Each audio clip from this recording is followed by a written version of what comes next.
Nanti pada waktu kita jadikan RW, lalu kemudian kita menyelesaikan masalah-masalah setingkat RW berhasil, kan kita ada punya potensi jadi lurah, gitu kan?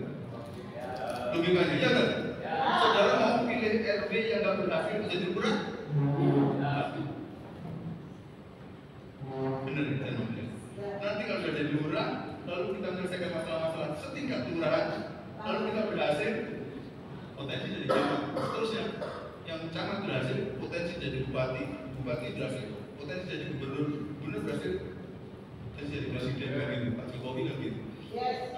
Wali kota bagus, gubernur bagus, maka jadi presiden.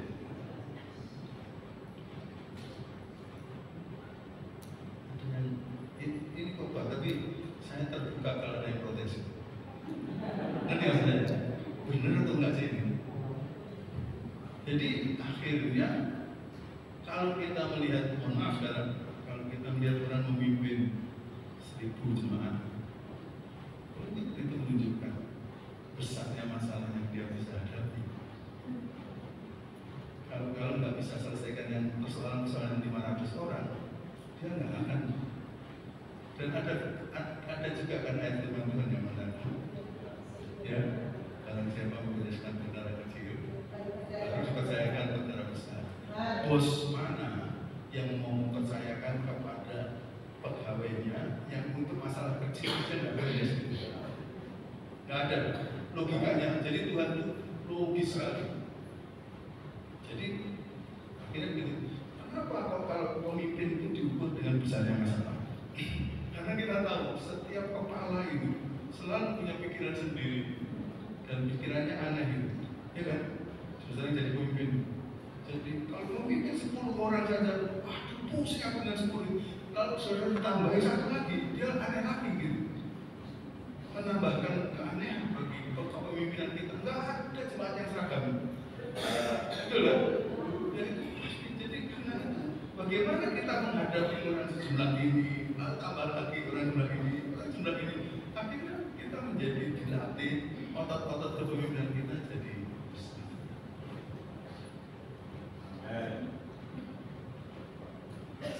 Seperti melihat saudara belum yakin dengan kebenaran firman Tuhan. Benar? Kalau saya sudah melihat buktinya banyak sekali. Jadi kalau Toyogi dulunya mengembalakan 5 orang barisan, lalu akhirnya pada waktu dia belum meninggal, dia serahkan gerejanya sudah hampir 1 juta. Itu adalah orang pemimpin yang berkembang dalam dirinya dengan luar biasa.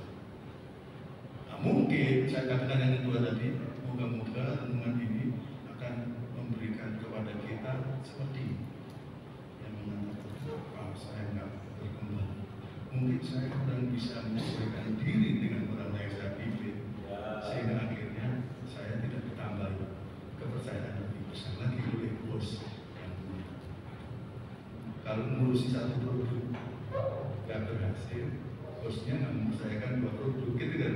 Bagaimana? Kalau 2 produk nggak berhasil, nggak akan dipercayakan 3 produk. Nah, setiap kepala itu punya ciri khas. Saya sudah lama memimpin, jadi saya tahu kebenarannya. Amin. Karena itu kita perlu belajar terus bagaimana bersosialisasi dengan ini dalam bahasa kerennya disebut soft skills, keterampilan yang lembut, bukan keterampilan kasar seperti kecil, seperti membuat ini hard skills. Tapi kalau soft skill kan ada kaitannya bagaimana berhubungan dengan orang yang sulit itu bagaimana caranya dan sebagainya. Jangan dipikir makan aku pasti enak. Mengajak orang dengan orang yang apa saja. Dan kalau boleh nanti sesuatu bisa menggantikan. Ketemu dengan orang-orang sulitnya minta ampun. Tapi saya selalu mau ini kesempatan saya belajar bagaimana sih caranya bergaul dengan orang macam begini supaya juga saya bisa jadi temannya dengan tidak kompromi. Tidak kompromi, tapi belajar. Jadi proses hidup itu berarti pembelajaran yang luar biasa. Nah sekarang kalau kita merenungkan Yusuf yang berumur 30 tahun lalu jadi perdana Perdana Menteri sedunia. Berarti proses naiknya itu begitu cepat. Ini orang Kediri. Begitu cepat. Kalau proses naik begitu cepat, saya tanya, sakit atau tidak sakit? Sakitnya minta ampun. Minta ampun sakit. Sakitnya minta ampun. Jadi saya kadang-kadang pikir, walaupun saya usia 62, ada saudara yang umur 70 tahun, tolong jangan remehkan Yusuf lah, walaupun dia baru umur 30. Kayaknya dia sedang mengalami sakit hidup yang jauh lebih parah daripada kita, sehingga dia bisa lulus jadi pemimpin sebesar itu.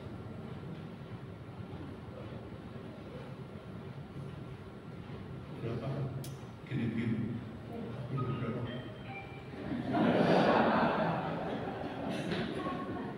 Karena mungkin gigi lagi sakit. Tapi ini bisa direnungkan. Saudara pulang, lalu renungkan. Dan saudara membuat pilihan. Saya mau jadi orang yang seperti apa. Jadi kalau dalam kepemimpinan, Pak Kapten tadi sudah memberitahukan siang. Jadi ada proses pembelajaran yang terus-menerus. Semakin saudara tidak mau belajar, semakin kita tidak bisa lebih besar. Tidak bisa. Karena hanya kalau kita bisa belajar, kita bisa lebih besar. Nah, makanya poin kedua dari Yusuf ini adalah klik, ya.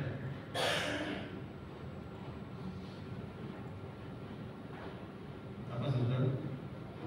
Tekuni proses jalan. Dengan kebetulan saya minta anak saya cari jalan dan jalannya naik juga gampang. Itu adalah proses jalan. Disuruh kita menekuni. Siapa yang nggak tekun? Saya sampai di sini saja. Ya sudah sampai di situ kebesarannya.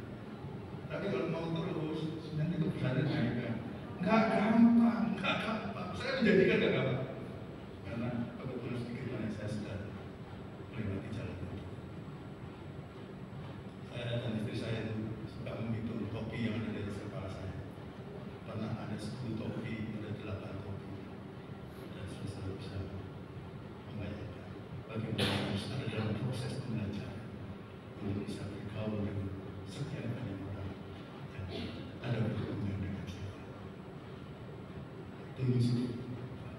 Tekuni proses jalan Tuhan. Kemarin sudah kita lihat bicara dalam kita sampai umur 17, dia harus lulus dalam hubungan dengan kakak-kakaknya. Ya benar ya? Nggak ada catatan dia melukai kakaknya, tapi kakaknya melukai dia. Pak Cuma saya itu selalu melukai saya. Anggaplah itu kakak-kakakmu mungkin aja. Nanti, apalagi orang yang masih belum percaya pun dipakai setan untuk melukai saya. Anggaplah itu kakakmu.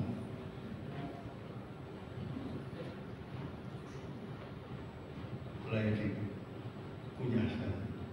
Penting sekali. Penting sekali. Sebab kalau enggak nanti kita begini-begini saja. Nah, ayat yang dipakai untuk menjadi tekanan tema kemarin kita ngomongnya tuai yang banyak, pekerja sedikit. Logikanya sekarang, kalau tuainya banyak, pekerjanya sedikit, maka setiap pekerja itu harus bisa melakukan perkara yang besar atau perkara kecil. Logikanya, perkara besar atau perkara kecil? Saya itu sangat berharap kayak Tuhan, ayat dari firman Tuhan berkata begitu, tuainya sedikit, pekerjanya banyak. Jadi kita nggak usah ambil prestasi, nggak usah ambil bagian yang besar-besar, kecil-kecil aja, kan orangnya banyak. Tapi menariknya tuainya banyak, pekerjanya sedikit. Saya anaknya petani, ayah saya punya sawah 15 meter. Jadi saya tahu persis, bapak saya ketika padinya sudah hampir panen, pasti ngomong sama padi saya yang garap itu, ojo sampai kurang udah sing panen, dikasih. Nanti jatuh padi. Jadi biasanya kita suka cari pekerjaan yang banyak, tapi fenomena di dalam pekerjaan selalu pekerjanya sedikit, tapi tuainya banyak. Maka dia masing-masing tidak boleh mengatakan saya kecil-kecil saja.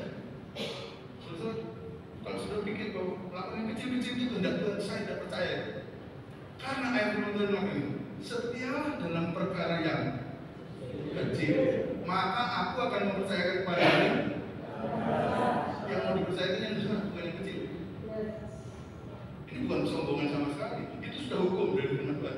Mana bos yang mau supaya yang bisa dikerjakan dalam pabriknya itu cuma kecil-kecil, jadi cuannya untungnya cuma kecil-kecil, nggak ada. Tuhan mau tuan yang masih banyak dituai. Jadi setiap kita harus melakukan perkara besar gitu. Tapi kapan kita besar? Kalau setiap kali menghadapi kesulitan, kita mundur. Kita nggak menekuni proses jalan Tuhan itu. Habis. Yusuf menghadapi saudara-saudara selama 17 tahun. Bayangkan dikatakan Tuhan, benci, lebih benci, makin benci. Lalu kemudian iri hati. Lalu tiap hari 10 orang hidup tiap hari dengan penyambatan, dengan tidak ramah. Bayangkan. Kalau Yusuf nggak lulus di sini, nggak bisa. Ada orang yang nggak ramah dengan saudara? Berapa orang? Ada cuma 1 orang. Anggota keluarga Yusuf 11 anak. Yang ramah itu cuma papanya kok. 10 nggak ramah. Dia tinggal di neraka selama 17 tahun. Kenapa Gatot Koco itu luar biasa? Karena dia dibawa ke kawah Condro. Bakar mata-matanya jadi kawah, baru besi rainya gede. Gatot Budiono, Gatot Koco. Ngerti saudara? Wah, ini adalah pelajaran firman Tuhan ini. Saya bisa dukung dari Kejadian sampai Wahyu. Kalau ada. Jadi kita tidak boleh punya salah teologi. Menurut saya mengatakan, biarlah saya kecil-kecil saja, itu salah teologi. Karena firman Tuhan tidak pernah mengatakan itu. Firman Tuhan mengatakan setia dalam perkara yang kecil, karena bos manapun hanya bisa mempercayakan yang lebih besar. Kalau yang setia dalam perkara kecil, tapi kehendaknya bos tidak mungkin karyawannya terus mengerjakan yang kecil terus seumur hidupnya. Maunya dia bisa berproduksi lebih banyak karena itu akan membawa keuntungan, dan Tuhan pasti punya prinsip yang seperti itu. Nah, tapi kalau kita begitu tadi saya katakan, kita harus siap untuk berproses. Besarnya masalah dalam kita harus besar. Saya kadang-kadang Tuhan tolong. Saya merasa tiap kali itu diberi kedudukan jabatan dalam kepemimpinan, saya selalu merasa jabatan itu di atas kemampuan saya. Kenapa Tuhan? Kok diberikan kepada saya yang di bawah kemampuan saya atau pas dengan kemampuan saya? Selalu saja di atas kemampuan saya. Saya pertama biasanya respon saya adalah menolak. Apalagi saudara tahu latar belakang saya kemarin itu ya, yang hadir kemarin, yang nggak hadir nanti saya kasih tahu. Dan jadi latar belakang saya yang leadernya minta ampun. Jadi saya selalu mau cari aman gitu. Maunya jenis pekerjaan yang bisa saya adalah yang di bawah kemampuan saya. Tapi prakteknya Tuhan selalu memberi. Apa akibatnya? Saya teriak pada Tuhan, Tuhan saya nggak bisa. Dan waktu saya teriak pada Tuhan, atau saudara teriak pada Tuhan, itu Tuhan senang. Karena terkutuklah orang yang mengandalkan kekuatannya sendiri. Nah, Tuhan mengatakan, berbahagialah dia yang mengandalkan Tuhan, tolong, justru bagus. Itu berarti apa? Kalau saudara belum pernah berteriak seperti begitu, itu berarti target kita masih terlalu rendah. Simpulan. Apalagi kalau hidup kita nyaman, itu kemungkinan target kita sudah di bawah kehendak Tuhan. Kalau dalam kehendak Tuhan, kemungkinan target kita itu harus lebih tinggi dari kekuatan kita sehingga kita teriak, Tuhan, setiap kali kita Tuhan tolong, Tuhan senang, lalu Tuhan menolong. Lalu pada Tuhan menolong, akhirnya waktu selesai, kita bisa mengatakan, saya grogi menghadapi itu. Saya tadi pas menganggap itu tidak akan jadi, tapi Tuhan tolong. Akhirnya Tuhan dimuliakan. Pola hidup yang begini ini jangan kita biarkan. Jadi kalau ada di antara kita yang saat-saat ini sudah jarang berteriak Tuhan tolong, ada kemungkinan target hidup kita sudah terlalu rendah.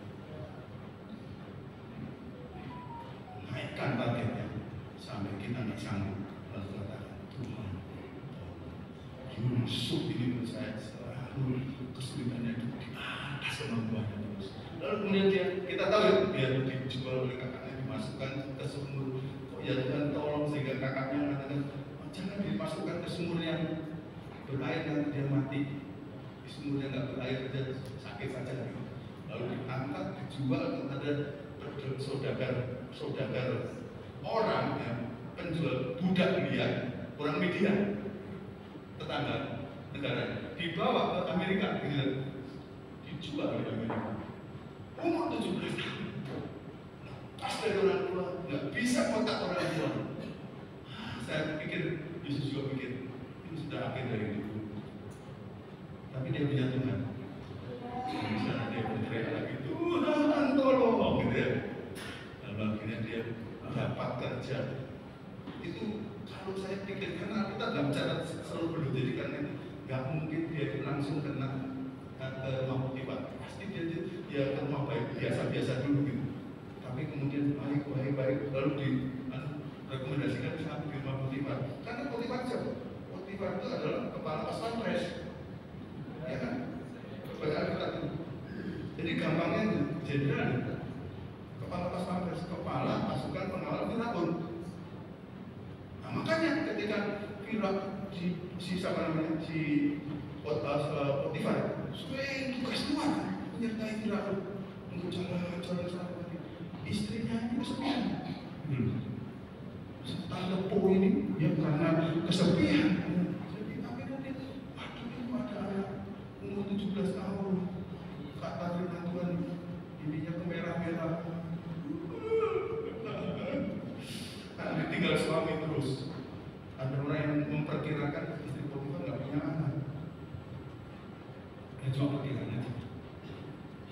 Sampai ketika ada, waduh, nah itu ceritanya kemudian ya 17 tahun ke atas dulu, ya terus kan di yang tidak. Lalu kemudian akhirnya dia sampai dimasukkan dalam penjara. Masukkan penjara terus ketemu siapa? Juru minuman raja dan juru minum makanan raja. Itu berarti apa? Penjara tempat Yusuf ditempatkan itu kemungkinan adalah penjara tahanan politik, kan gitu. Nah ini orang-orang pegawai kok, itu pasti tahanan politik. Saudara dimasukkan ke dalam penjara itu ternyata kalau kita baca dari belakang sini, akhirnya itu sebenarnya pembelajaran, itu kuliah yang tanpa bayar. Dari situ banyak tahanan yang namanya tahanan politik itu kan orang yang tidak terlalu suka dengan pemerintahan. Saudara sedang membayangkan itu ya?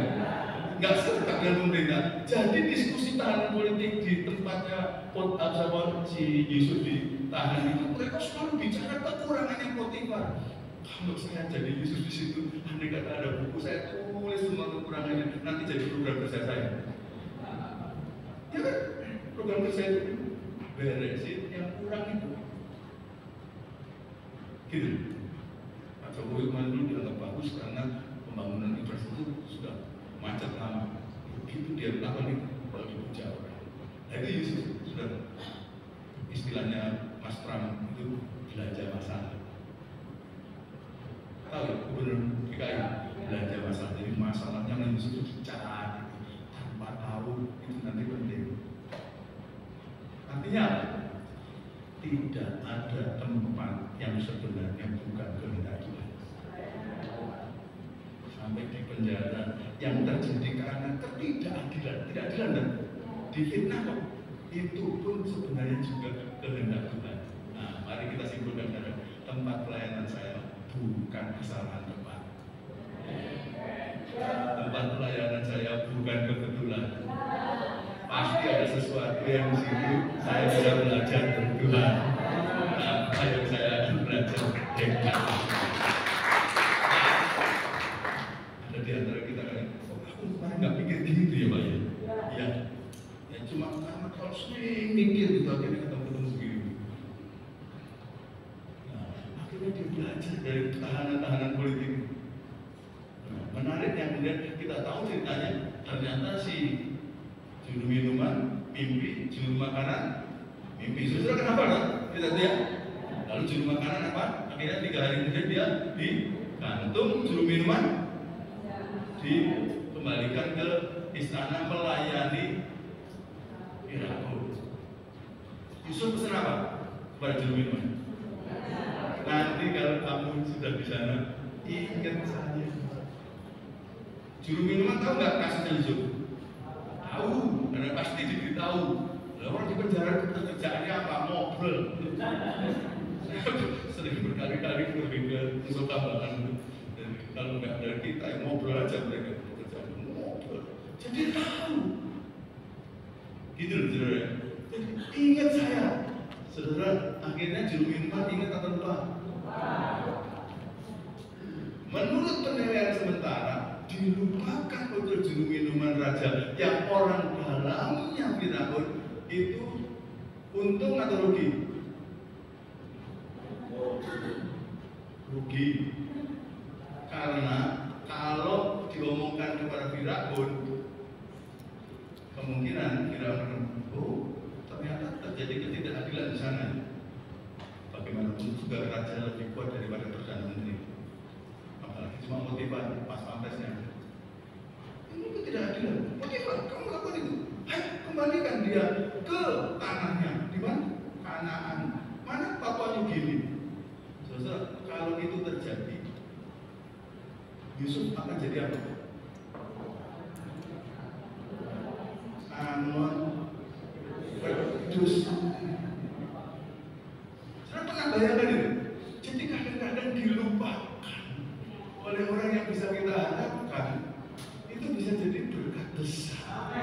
Loh, banyak yang dilupakan. Banyak yang mengamin. Dilupakan oleh yang seharusnya ingat gitu. Lupa. Bisa jadi jangan berkat besar. Saya tuh pernah bayangkan itu. Jadi kalau ingat, kemudian tidak akan, oh ya, yang tadi saya katakan. Tapi gara-gara itu dia sudah pikir. Tadi yang pertama tadi jadi yang kedua dari sebelum firman dari sebelum puji-pujian. Coba sekarang saya minta saudara gini, membayangkan sekarang yang nyanyi bukan kita pendeta-pendeta, yang nyanyi Yusuf di penjara. Itu maksud saya. Coba kata-kata itu, setiap kata itu berarti. Saudara jadikan diri saudara Yusuf di penjara yang diperlakukan tidak adil, yang dilupakan oleh friend yang sebenarnya. Caramu mencintaiku, kau ada di setiap proses hidupku. Yusuf merasa, aduh ini masih proses. Ini adalah wujud cinta Tuhan sama saya. Caramu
pujian ngajak nyanyi ini sebagian besar dari kita nyanyi dalam kekosongan.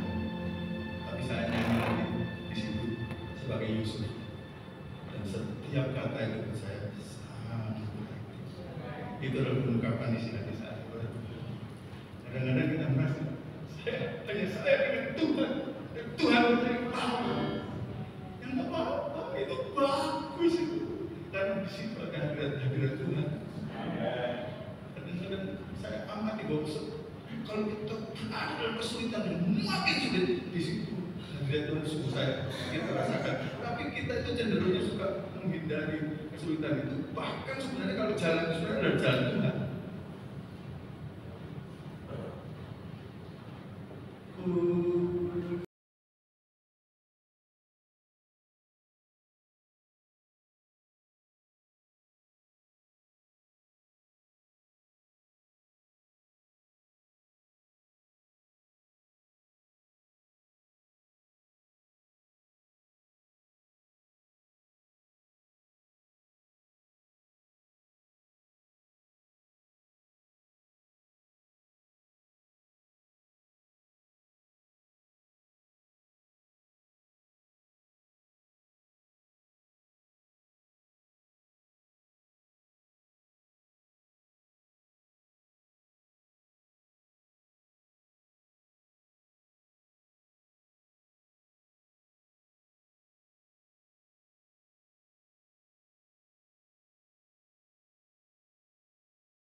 Semoga saudara berada di hadirat Tuhan, menghayati setiap kata sebagai pengalaman hidup kita dengan Tuhan.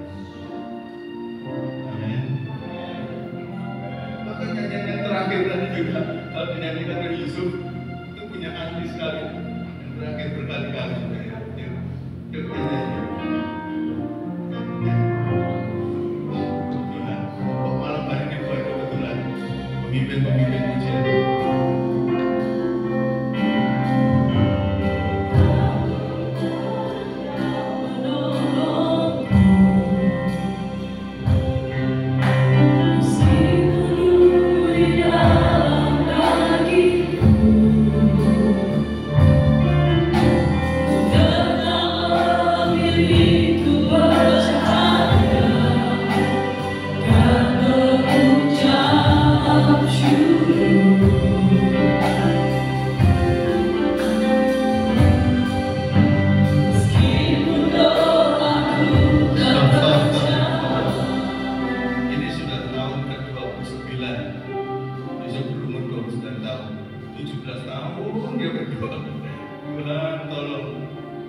Tolong lepaskan saya dari kakak-kakak saya yang seperti ini.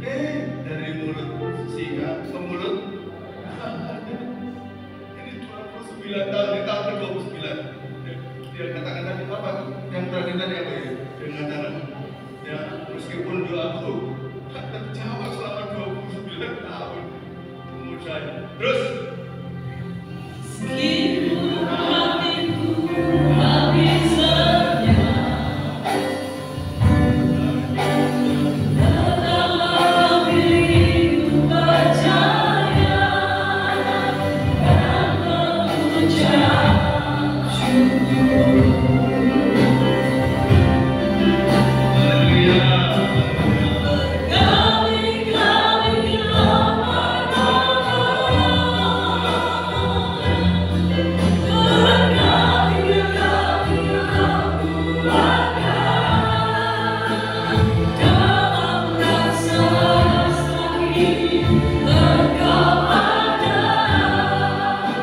Yesus setia.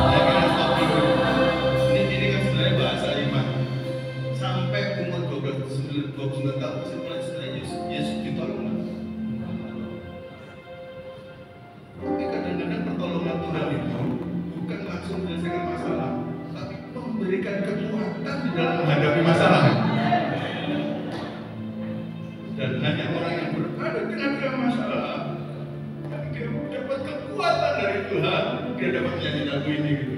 Cuma Yusuf gak ngomong Yesus gitu. Yusuf ngomong Yahweh setia gitu.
Sekalipun tidak ada satu biji mata pun yang sedang melihatnya. Ini artinya apa? Integritas. Nah, Yusuf itu diangkat ke sana karena dia walaupun masih muda, masih 17 tahun sampai umur 30 tahun, dia itu punya integritas. Kalau kita nggak punya integritas, ya itu modal yang membuat kita tidak bisa angkat juga salah satunya. Jadi tidak ada satu biji mata pun. Di mana itu paling jelas itu waktu dia disuruh tinggal di rumah Potifar, istri Potifar meliburkan semua pegawainya, kata kita pakai bahasa saya. Libur hari itu, nggak ada tanggal merah, tapi semua diliburkan, tugas-tugas semua. Lalu rumah yang besar itu hanya tinggal istri Potifar sama dia, dikunci 8 kali. Lalu Yusuf disuruh, ya tante, sini sup. Ya. Kenapa tante? Bantu tante untuk bikin sup, gitu. Lalu waktu sampai di kamar, katanya suruh memperbaiki pipannya, tapi sementara lagi ambil obeng. Loh, saudara ke situ pikirannya nih. Kita saja ini nggak ada dalam Alkitab. Lagi ambil obeng, tahu-tahu saya nggak tahu. Yang sudah dewasa tahu. Kemungkinan Potifar menunjukkan ketika saat itu kan tubuhnya pun itu tetap tidak mau. Ini kenapa anaknya terjadi kejar-kejar sampai akhirnya baju luarnya, kalau kita pahami cara orang Yahudi punya baju luarnya direbut, lalu Yusuf dobrak pintu yang dikunci 8 kali. Lalu karena dia merasa bahaya, lalu dia lari dengan hanya pakai cawat saja. Dia lari dengan cawat, rupanya Potifar nggak jadi pergi ke Kalimantan. Potifar pas balik dari tugasnya, lihat geger-geger apa? Lihat Yusuf lari dengan hanya cawat saja, istri Potifar balik lidahnya. Mudah-mudahan ada Tuhan yang seperti istri Potifar ya, apalagi kalau hamba Tuhan.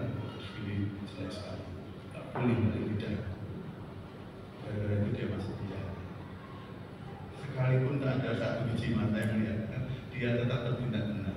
Saya kadang-kadang menyaksikan ada orang nggak tahu dia KTP-nya apa itu. Kadang-kadang kalau dia pas di perempatan jalan, maka dia akan oleh kiri oleh kanan. Merah. Merah artinya apa? Tahu ya? Tahu semua orang nanti. Nah, tapi waktu lihat ini dari kanan, kayaknya ada pendeta gitu juga. Nah, itu bibit-bibit yang menunjukkan bahwa sebenarnya kita nggak takut Tuhan, cuma takut polisi. Yang mau mati, polisi juga mati, tapi ditakuti luar biasa. Tuhan nggak pernah mati, tapi nggak ditakuti. Simpel sekali. Dan kayaknya, mohon maaf, jangan-jangan semua masuk dalam kategori itu. Ada yang terkenal itu nggak usah kaki. Luar biasa. Moga-moga hidup kita seperti Yusuf pada waktu tidak satu biji mata pun melihat, kita tetap tahu kalau merah adalah stop, kalau kuning, kalau hijau. Karena waktu saya ke Jepang dengan teman saya, kemudian saya katakan itu, pada waktu dia membawa kami ke satu tempat, agak terburu-buru kami pas di perempatan jalan besar sekali, lampunya itu kuning, tapi dari hijau. Jadi kalau setelah hijau, kuning berarti merah. Lalu teman saya ngerem jauh-jauh. Lalu dia, kenapa kuning? Kita kan cepat-cepat ini masuk kuning ini kan?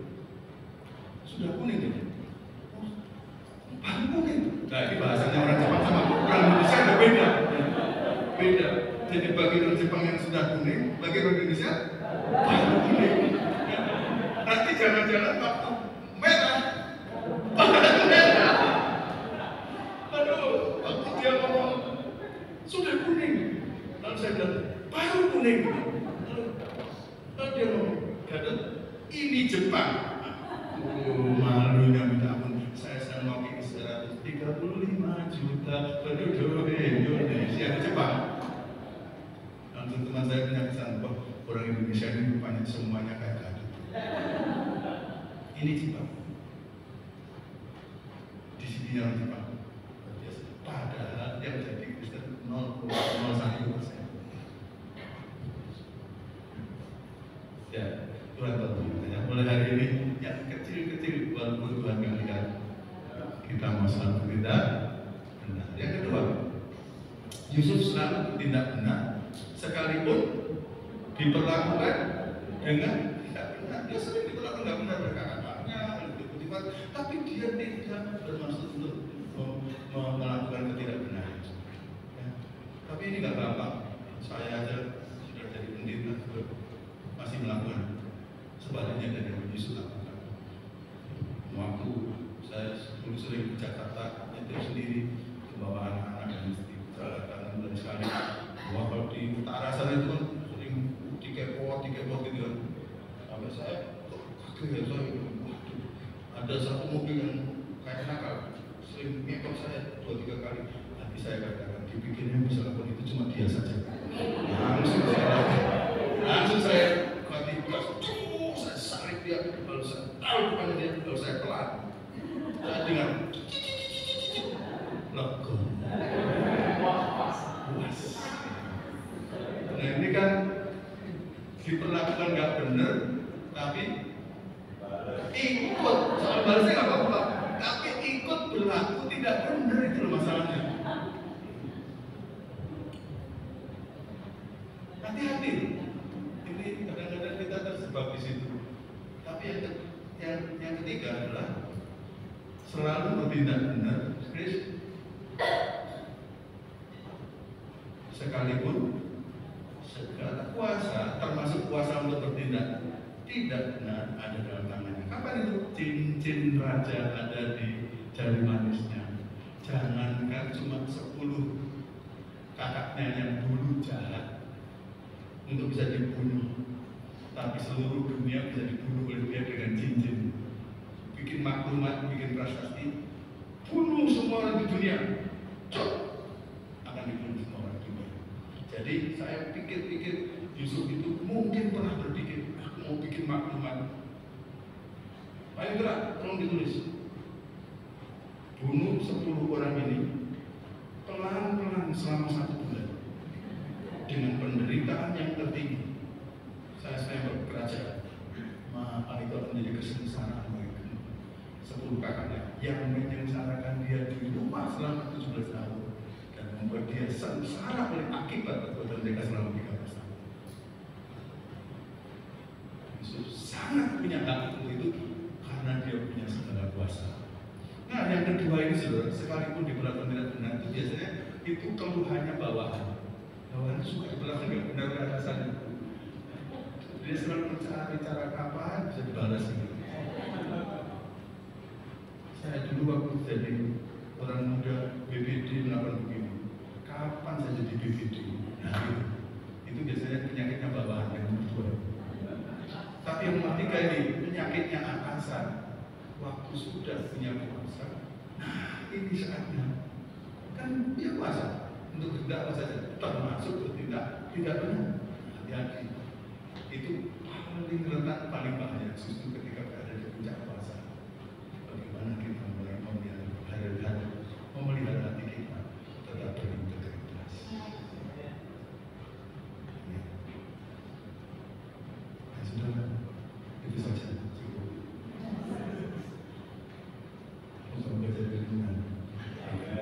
Menariknya yang kita pelajari itu anaknya masih muda. Siapa kemarin untuk 9 setahun lagi Pak menjadi Perdana Menteri. Seumur Iwan ini ciri hidupnya adalah seperti